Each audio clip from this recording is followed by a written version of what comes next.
Hi, I'm prominent space vampire Count Vargelon, and today I come to you with a question about the show Gilmore Girls. For those unfamiliar with it, Gilmore Girls, while covering a lot of topics and themes, is primarily about a woman named Lorelei Gilmore who has a deeply unhealthy relationship with her mother.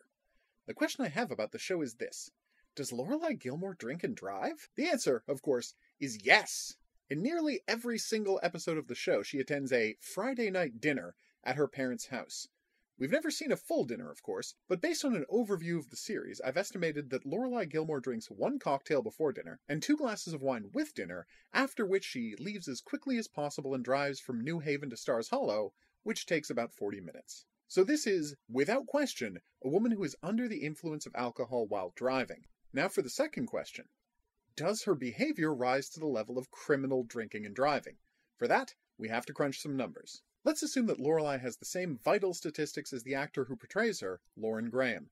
I looked up Ms. Graham's height and weight, and just a sidebar here, it's a little upsetting that I can type Lauren Graham height and weight into Google and someone has put the information there for me. Sure, I needed it for this video, but I'm unhappy it was so easy to find. Point is, they estimated her weight at 135 pounds. Armed with that information, I went to the Alcohol Help Center and used their handy blood alcohol calculator. Assuming that Lorelei gets into her car to drive home around 90 minutes after her first drink, her blood alcohol level while behind the wheel is 0.087%. The legal limit in Connecticut, where she lives, is 0.08. So she's breaking the law every time she gets behind the wheel after a Friday night dinner. Beyond the legal ramifications, though, let's hear from the Alcohol Help Center about what Lorelei might be experiencing with that much liquor in her. Blood alcohol content of 0.07 to 0.09. You'll be experiencing a slight impairment of speech, balance, and hearing, and your reaction time is reduced.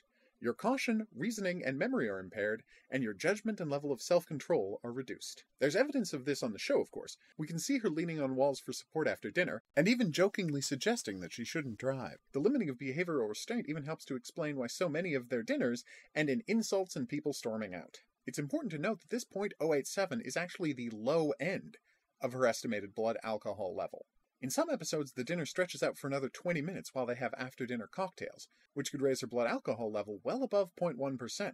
There's also reason to suspect that Emily Gilmore mixes very strong drinks, not just because every single thing about her personality and behavior gives off the aura of a woman who is at least half drunk all the time, but because in one episode Lorelei mixes her a rum and coke that is 90% rum and 10% coke, and we're given no impression that Emily finds that ratio the least bit off-putting.